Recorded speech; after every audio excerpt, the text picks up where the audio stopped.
আসসালামু আলাইকুম বন্ধুরা, আপনারা কেমন আছেন? আশা করি আপনারা ভালো আছেন, আমিও ভালো আছি আল্লাহর রহমতে। বন্ধুরা, আজকে আমি আপনাদেরকে মোগলাই পরোটা করে দেখাবো। দেখুন, আমি একটা ময়দার লিচি নিয়েছি। লিচিটা ভালো করে আমি বেলে নেব। এইভাবে বেলে নিতে হবে, ভালো করে গুলো করে বেলে নিতে হবে।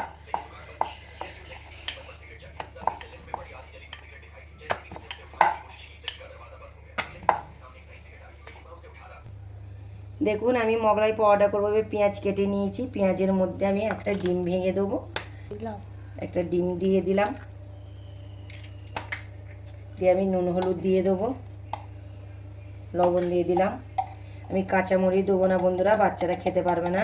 অল্প আমি একটু লঙ্কার গুঁড়ো দিয়ে দিলাম আর সামান্য হলুদ গুঁড়ো দিয়ে আমি ভালো করে মাখিয়ে নেব।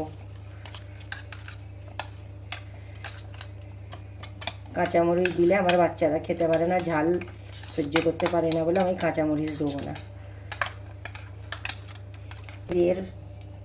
আমি এই রুটির মধ্যে এভাবে ডিমটা আমি দিয়ে দেব।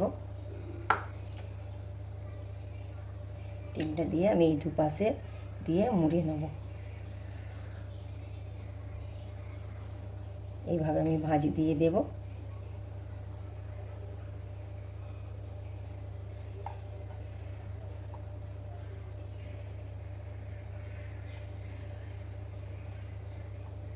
দেখুন, একটা আমার রেডি।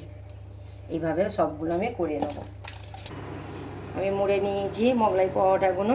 এবার আমি তেলের মধ্যে দিয়ে দেব।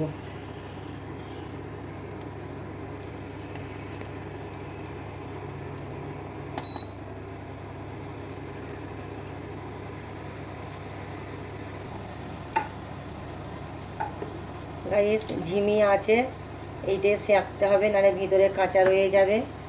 আঁচটা যেন কম থাকে, বেশি টেম্পারে থাকলে হবে না। আস্তে আস্তে আঁচটা রেখে এইটা ভাজতে হবে মোগলাই পরোটাটা। আপনারা দেখুন আমি কেমন করে মোগলাই পরোটাটা করতেছি। আমরা মোগলাই পরোটা তো কিনে খাই, বাড়িতে উপকরণ দিয়ে ঝটপট বানানো হয়ে যাবে। বাচ্চাদের টিফিনেও দিতে পারেন, আপনারাও বাড়িতে খেতে পারেন।